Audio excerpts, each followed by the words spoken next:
Hello? Miss Gunnison calling for Mr. L.D. Jeffries, please. Of course it's me. Who else would it be? Now, Gretchen, you've been my secretary for 16 years. Please just call me Jeff like everyone else does. Okay? You scheduled my trips and lodging to every exotic location in the world, but because of this and that broken in my leg, I've been stuck at home for over a month. So please, tell me you're getting me sprung from this prison. I'm sorry, Mr. Jeffries. What do you mean? Have you got an assignment for me? Where am I booked? Africa? The Orient? Mr. Jeffries, sir. Of course I haven't booked any new assignments for you. You still have 1 week with your cast on. Gretchen, if you haven't got a job for me, why did you call? I'm returning your call, sir. The switchboard operator left me a message saying that you called after hours yesterday to see whether or not I'd booked any new assignments for you. Oh, yes. Yes? I have not booked any new assignments for you, but I do see an appointment in your calendar. You do? Yes, the nurse will be checking in on you, per usual, at 9 a.m. Oh, joy. That's the spirit, Mr. Jeffries. Have a joyful day. A joyful day? It will be a boring day. Why, she's infuriating. But a fine secretary nonetheless. Jeff had been laid up with a full cast on his left leg for 5 weeks. 1 week to go. I cannot take this anymore. L.B. Jeffries was an adventurous freelance photographer, but after standing in the middle of an automobile racetrack to get just the perfect shot, He was lucky to come out of there with life. What life? Nothing to do but sit here and look at my neighbors through. Alfred Hitchcock's Rear Window. Screenplay by John Michael Hayes, based on the short story by Cornell Woolridge. Well, let's check in on everyone today. It's a hot one, isn't it? Oh, July in New York. Every window wide open. Can see everyone. And here, everyone. There he is, that piano player.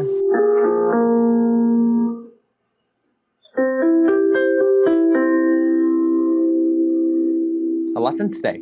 Oh, I hope it's a good one. La la la la la la la. Not bad. La la la la la la. And there's that penthouse princess. Really, it's a 4-floor walk-up in Greenwich Village. Oh, that insufferable dog. Can you imagine ringing a basket on a pulley to lower the dog down to do its business? Ha!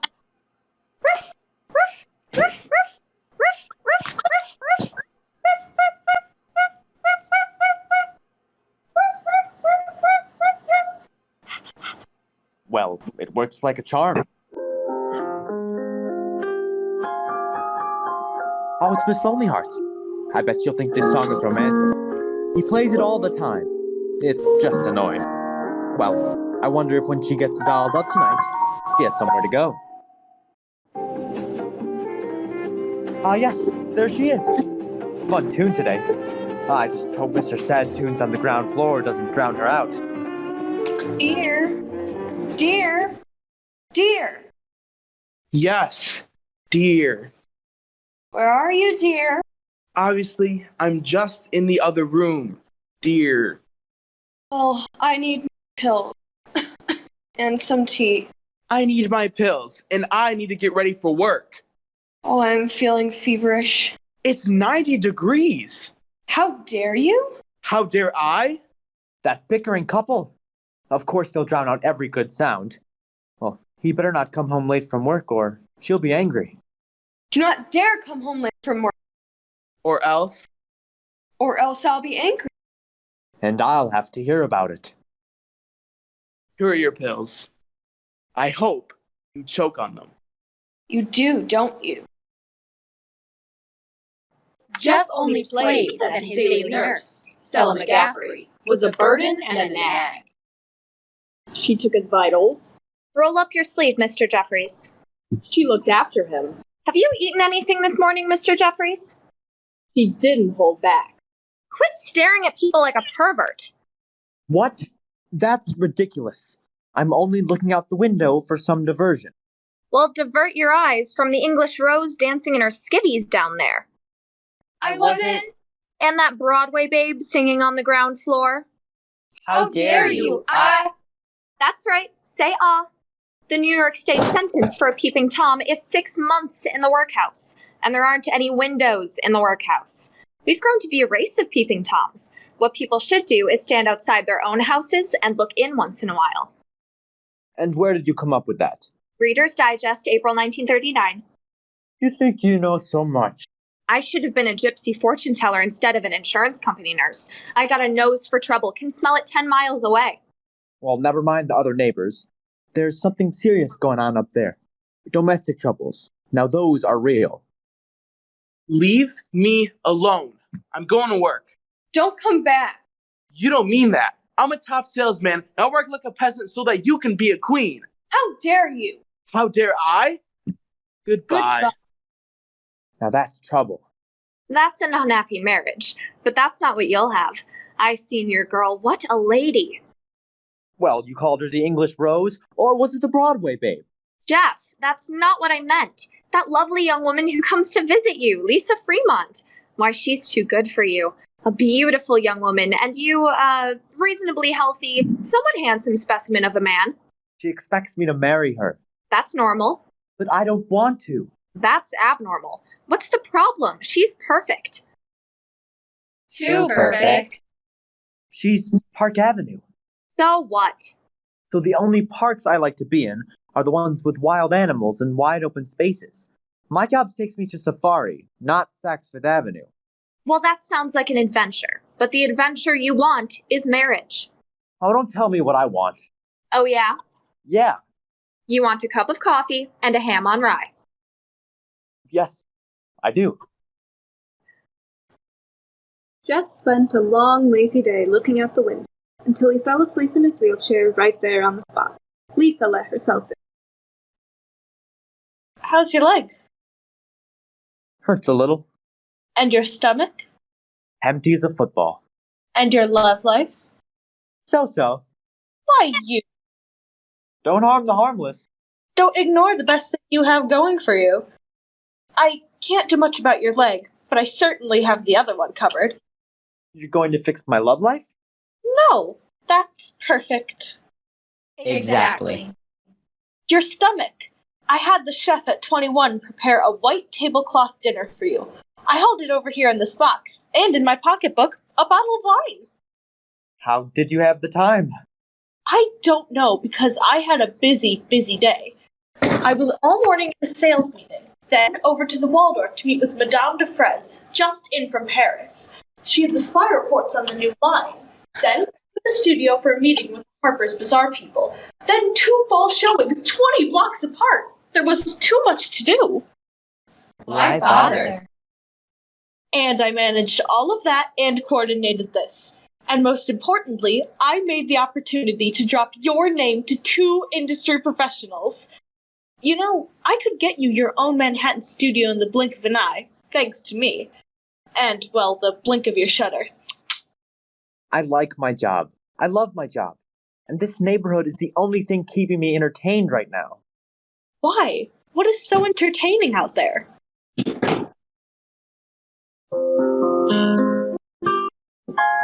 Song is rather romantic. And across the courtyard is the angry married couple that has the most trouble. There's something really wrong there. There's something really wrong here on the 3rd floor, in this apartment. Why do you want to be here alone when you know you could be in a lovely, maintained home with me? Well, why do you want to be in some suburban bungalow when you can be open-air camping in an exotic location? Roughing it with no heels, no face powder, and no food except what you cooked on an open flame. I know what you're insinuating.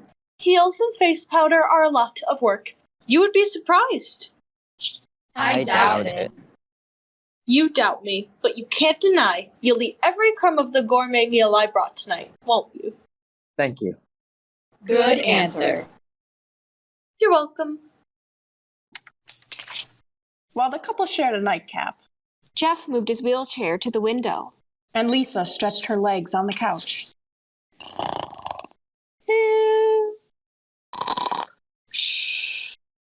Suddenly, with a cold rush of air, a clap of thunder jolted Jeff awake. The rain was pouring down violently. When Jeff looked out the window, all the apartment shades were drawn, except for the 2 rooms of the Bickering couple across the street on the 4th floor. Their shades were open. Except they weren't there. How could that apartment be empty? It's the middle of the night, and she never leaves. And then, with a blink of lightning from above, There he is, outside in the storm. Jeff saw the salesman walking outside across the lawn with his display case. Where is he going? as if that wasn't strange enough, moments later he is back in his apartment. The rain quieted, but Jeff continued to stare out his window. He was fixated on the salesman's comings and goings. Why would he pack his case, leave in this weather, return, and pack again? And what are those things he's carrying? Jeff wondered.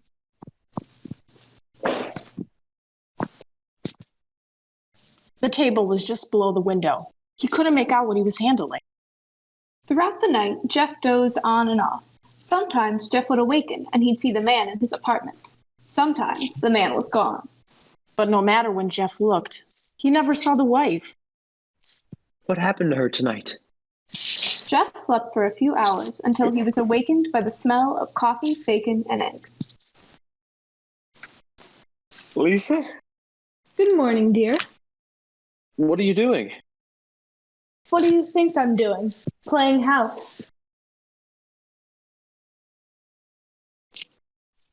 One sugar, no cream. She knows how I take my coffee? Yes, I know how you take your coffee. And she knows what he's thinking. Do you always know what I'm thinking? Oh, most times. Oh, yeah? Like right now you're thinking, I could get used to this. I should settle down with this one. No, I'm thinking that there is something terribly wrong. With the coffee? With the salesman's wife. What on earth? Why would a man leave his apartment multiple times on a rainy night with a suitcase? He likes the way his wife welcomes him home. No, not this salesman's wife. Is that your camera in your lap? Were you taking photos of him? No, I was using it for the telephoto lens, trying to see inside. Oh, yes. Well, that's better. With this lens, I saw him with a butcher knife. A midnight snack. He wrapped the knife in newspaper. And then what? I don't know. I must have fallen asleep. You were probably asleep the whole time. Why hasn't he been in his wife's bedroom yet today? She needs her pills. I wouldn't dare answer that. Well, listen, I'll answer it, Lisa. There is something terribly wrong. Something too frightful to utter. Here goes. Just how would you start to cut up a human body? Jeff, I'll be honest with you. You're beginning to scare me. Shh! There he is! Jeff, really? But there she isn't! Why can't she just be up and out early? No, she's bedridden. She demands constant care. Well, darling, maybe she died. Where's the doctor? Where's the undertaker? I've seen family quarrels and mysterious trips at night. Lisa, get those binoculars over there by the desk. You must look too and help me figure this out. Humor me.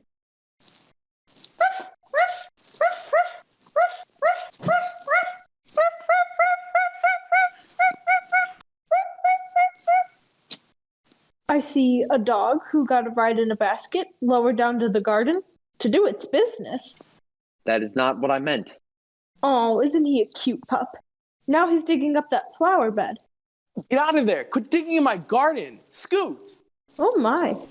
Now look into his wife's bedroom. She's nowhere to be seen. Oh, but I do see something. What? The knife? A saw? A pocketbook. A pocketbook? Her pocketbook hangs on her bedpost. So? The perfect place for it. Every lady hangs her pocketbook on her bedpost. And? And she never goes anywhere without it. I don't think she meant to leave in the middle of the night. Unless he murdered her. Okay, we don't know that. But I need to get going. We can't have your nurse come in and see me here so early in the morning in last night's evening dress. Really? Eat your breakfast and miss me. Jeff was just finishing breakfast when Stella arrived for her morning visit. As usual, she let herself in. Jeff immediately began telling her the events of the night before. When he finished the story, he handed Stella the binoculars. See for yourself. What am I looking for? It's a man sitting near his window, holding a little box. He's pulling out and looking at necklaces and baubles. Huh, weird. He's putting them in a small bag. Now he's digging in the pocketbook at the bedpost. What's he got in there? A watch. And it's going in the little bag. Jeff and Stella watched as it looked like the man burgled his own wife. Suddenly, Stella shrieked. Oh! Out of the man's pocket, he pulled A lady's ring? Her wedding ring? In his pocket? I'm surprised he didn't have a finger, too. Ring, ring. Better check your own blood pressure. Yellow. Jeff, it's Lisa. I made a little detour on the way home. I went across the street and circled around to the front of the salesman's building. You did what? I wanted to read the mailbox. We need a name for this salesman-turned-assassin. Yes, darling, that's so smart. Stella, will you write this down? I hope that's Lisa on the line. Yes, it's me, Stella dear. The name on the 4th floor rear box reads Mr. and Mrs. Lars. That's L-A-R-S. Lars Thorwald. And the number is 125 West 9th Street. Thank you, dear. Okay, Chief. What's my next assignment? Wow, you've surprised me. Well, it'd be nice if you came over for dinner again tonight. Attaboy. I'll make sure he has groceries. That sounds nice. Shh. Shh. Ring, ring. Hello, Detective Doyle. Doyle, it's Albie Jeffries. I have something for you to detect. Oh yeah, Jeff? What's that? Murder. Murder. What have you seen? Well, I haven't seen anything, but Mrs. Lars Thorwald is missing. How long? I last saw her last night, and today she's vanished. Uh-huh. And? Well, that's it. And her husband is acting awfully strange. Yes, of course. Jeff, didn't I hear you had a head injury recently? No, broke my leg. And you hit your head? Oh, cut it out. You know, in the time I've been talking to you, Mr. Thorwald just left his apartment. Why don't you go over there to 125 West 9th Street and take a look? He's got a knife, a rope, a saw.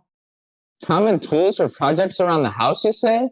Jeff, you're forgetting a little thing called a search warrant, which I don't have and don't want to have. But just because we're old friends, I'll ask about and try to find out where she is.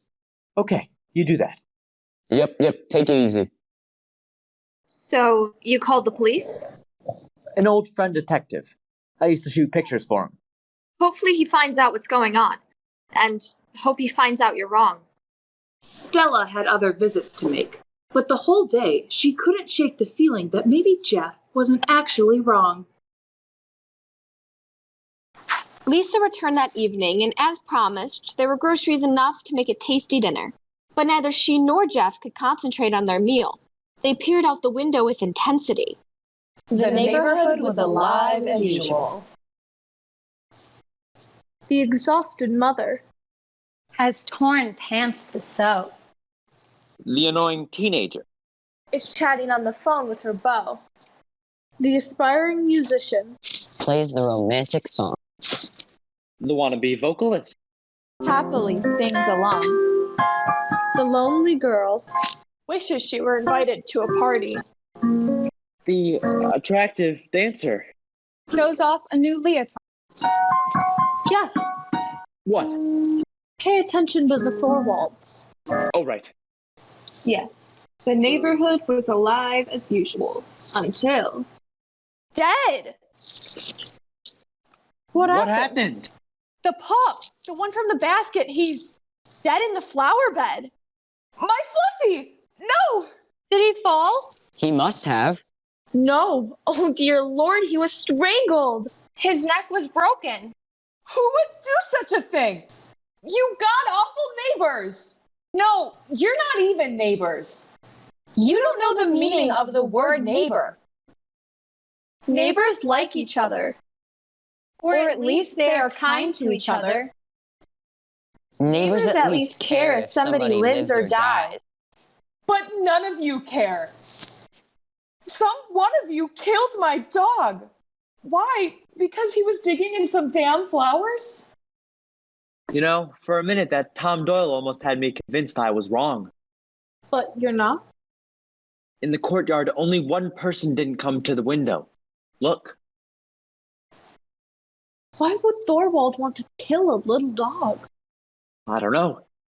'Cause it knew too much? That's ridiculous. Jeff, Lisa, what was all that shouting? I was in the neighborhood. The dog from the 4th floor was found dead in the flower bed, strangled.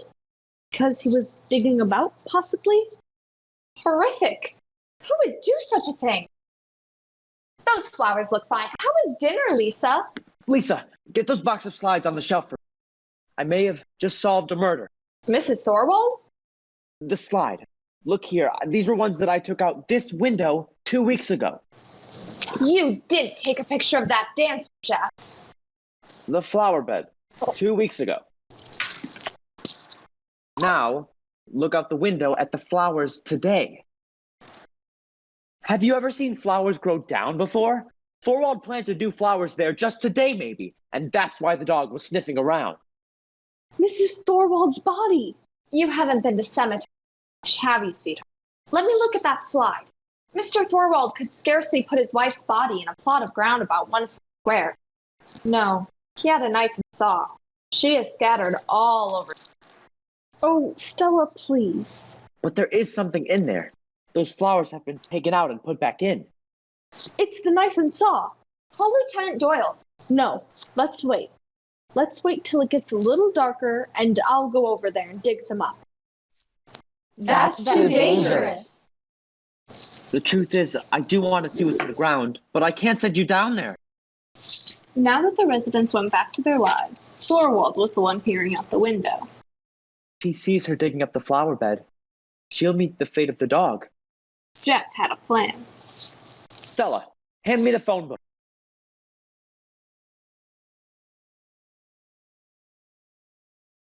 Here. Taylor. Thomas. Thorwald. Jeff dial Chelsea 2 7099. Ring, ring. Yes? I want to talk to you about your late wife. What? She's visiting her sister. Oh, visiting her sister, is she? Not without her pocketbook. Or her wedding ring. Yes. Who is this? You'll find out. Meet me at the bar at the Adler Hotel. We have business to discuss. I know what you're trying to do. I only have $100. Then bring it, and hurry. Ring, ring. Hello? I'm about to have a murder weapon for you. You're hallucinating. I asked around. The lady in the apartment below there said they were very happily married, and the wife simply went to visit her sister. Why would Miss Lonely Heart say that? Of course, she's his mistress. Do you really think a happily married woman would go visit her sister in the dead of night without her pocketbook or her wedding ring? Well, that's suspicious, but you don't have proof of those things. Well, no, I can't prove she didn't take those things, but it doesn't matter. We're about to have a murder weapon. With the coast clear, Lisa and Stella headed downstairs to dig up the flower beds. Jeff would keep watch, and if he saw Thorwald return, he'd blink a flashbulb from his window as warning. Stella, I don't see anything down here. Me neither. No murder weapon. We need that ring. I'm climbing the fire escape and going up. You can't. I must. Before Stella could stop her, Lisa climbed the fire escape and into the Thorwald's apartment.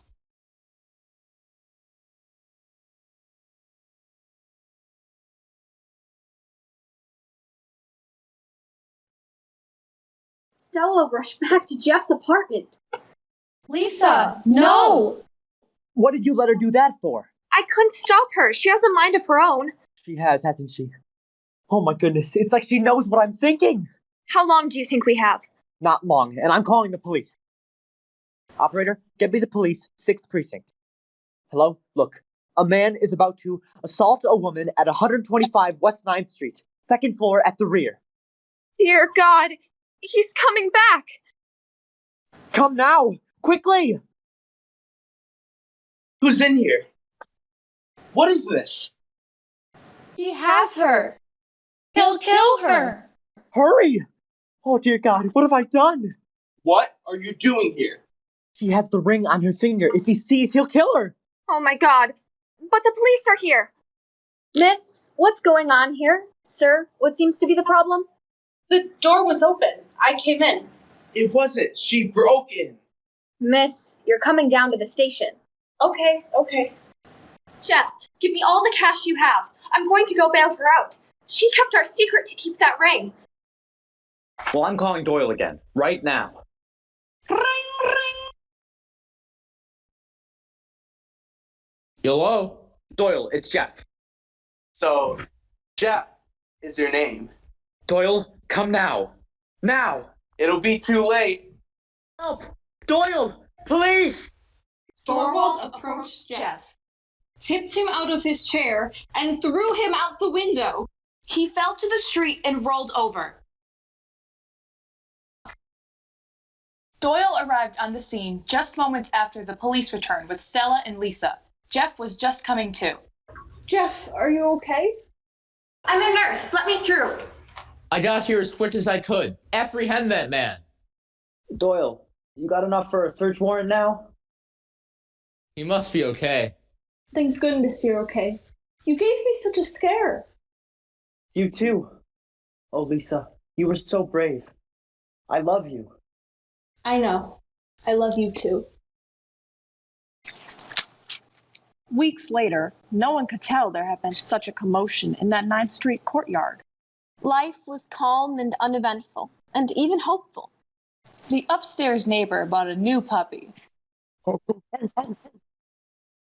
And a kitty. Meow, meow. And the neighbors went about their business. But when Miss Gunnison called Mr. Jeffries, there were still a few small items of note. Ring, ring. Yellow? Yes, Jeff still has a cast on his left leg. And also one on his right. Well, you had quite the fall. You're lucky to even be alive. And Mrs. Gunnison, you'll be happy to know that Lisa still has a ring on her finger. But it's her own. Because you're my own. Yes, dear. A New York spring wedding or our winter in West Africa. But not before fall in Paris for Fashion Week. I'd better rest. And so Jeff fell asleep, Listening to Lisa's song. floating in from the Rear window. Morgan Dapkus, narrator. Evelyn Moan, Mrs. Thorwald. Amber Ali, Mr. Lars Thorwald. Brooke Foster, narrator. Nora Galogly, Stella McGaffrey. Aiden Callahan, L.B. Jeffrey. Riley Bresnahan, Lisa Fremont. Liam Horan, Detective Doyle. Madeline Lee, Ensemble. Amelia Kunsis, Ensemble. Megan Stevens, Ensemble. Emma Forbes, Ensemble. Lauren Sapiti, narrator. Peyton Holshauser, Ensemble. Graham Carlson, Ensemble. Kira de Normandy, narrator.